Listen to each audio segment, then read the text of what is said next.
Hi everyone, well I'm in my garage and today's project is going to be a log store for outside for our kiln dried logs that we use for our log burner inside. It's going to be about 2.4 meters long. It's here's a little diagram. So it's very simple. It's going to have like a pallet bottom, two sides screwed to the bottom with sort of slats. Airflow is very important. Even though they're kiln dried, we still want plenty of airflow to get round the logs. And then across the back, obviously the same slatted sort of spacing as the sides, and then a slightly pitched roof, 10 to 15 degrees pitched roof with featherboard. The front's staying open at the moment, at least, but I may. It doesn't matter if they get a little bit wet from the rain. It's quite protected. It's going right up against the back wall of our house. So if the logs get a little bit wet on the front, that shouldn't matter. I'm not using this to dry them. They're already dried. If I do find that it's getting too wet, I may retrofit a sort of a screen, a roll down screen, so that protects it a little bit when I know it's going to be rainy. So a bit more of a detailed design. So the bottom sort of pallet-like structure is going to have 4 lengths of 100mm wide board, and they rest on mainly 2x2s, here and here. So the main bit of the strength comes from them, and then 2x1s just between, just to give it a little bit of extra strength. So that's the pallet that sits on the front. Over here we have the sides. Again, you can see these gaps between each of these. Again, 100mm. Sort of cross slats and the pitched roof, and then they basically get screwed onto either end of these. Across the back we have the same slatted nature here, and then there's going to be a small subframe for the roof, so the boards for the roof can go on top. So I've basically worked out all the lengths.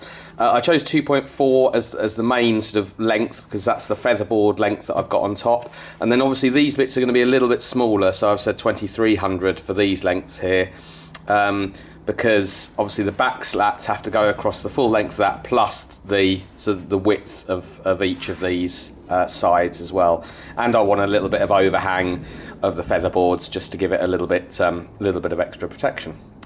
So that's what we're going to do. I'm going to start with the base, with the pallet. So I'm going to cut these 2x2s into 500mm lengths. I chose that because that will allow me to get roughly, well, should allow me to get 2 sort of depths in the size of wood. The logs that we get are about 23-24 centimetres.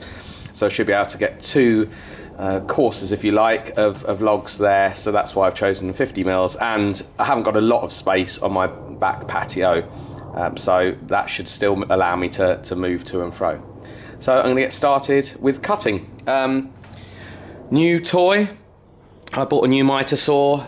The previous one I had was given to me, and it's fine, but it's a little bit old and quite big and heavy. It's a sliding combination miter saw. This one isn't sliding, but it should be enough for my 100mm crosscuts. It's a Makita MLS 100N. So I'm going to give that's its first go. So we'll give that a go and start cutting down my wood, which is over here. Start cutting that down, ready for the base.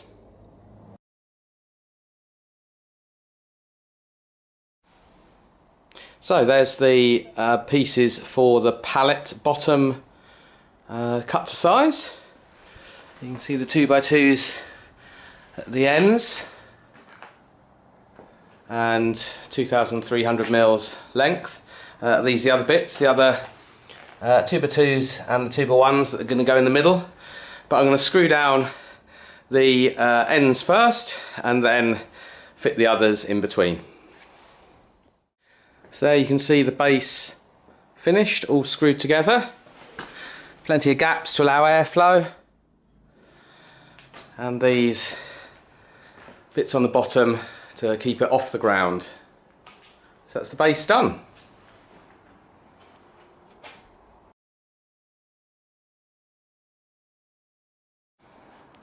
Right, I've now cut up the wood for the 2 sides. You can see very simple, just 2 uprights and a number of 100mm slats across. But I have done a natty little, get that out of the way, natty little mitre cut at the top, 10 degree, so it gives a bit of a pitch to the roof. So I'm just going to construct these now, remembering that the one on the right's back to front, so I need to put the slats on the other side. So let's get constructing. So I've moved outside now, and as you can see, one of the sides is now constructed. And if you look on the other side, you'll see here that top panel actually goes above this side bit here. So I was thinking I was going to actually cut that off with a manual saw, but actually the subframe for the roof is going to go on here, so I think that'll bring it just above high enough that when I actually come to put the roof on, it doesn't foul this bit here. So for the time being, I'm leaving that there, seeing how the subframe goes on, and then I may cut it down later. But essentially that's the side done. If we just have a look to check my angles are right, we put that across there, you can see that that is pretty darn flush. So happy with that. Now on to the other one.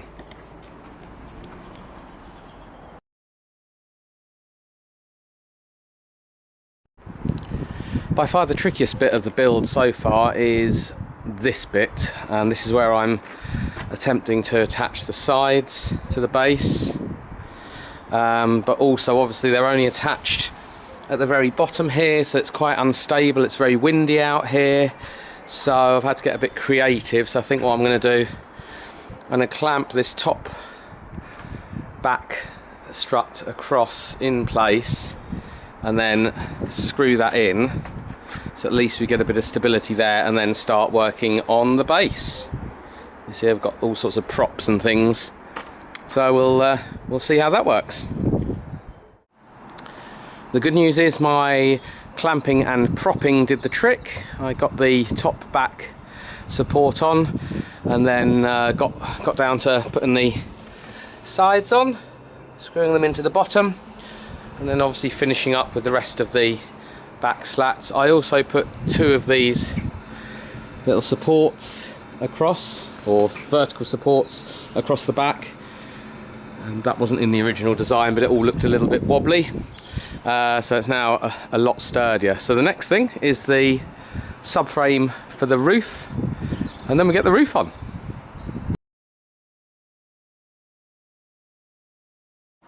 In all honesty, I hadn't given the subframe for the roof much thought or design, so I kind of had to wing it, and as such it's not particularly nice. Got these horrible sort of fake pocket hole screws, and then little bits of wood underneath to support. Obviously I needed a bit on the front here, going up to support the front of the frame, but you know, it's not ideal, but it's kind of there, and it's gonna hopefully support the roof quite nicely. So onto the roof.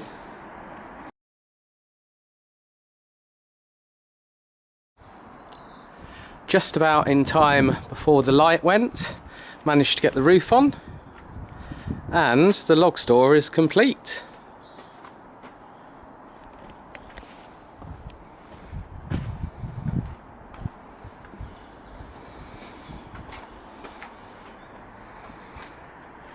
Pretty happy with that.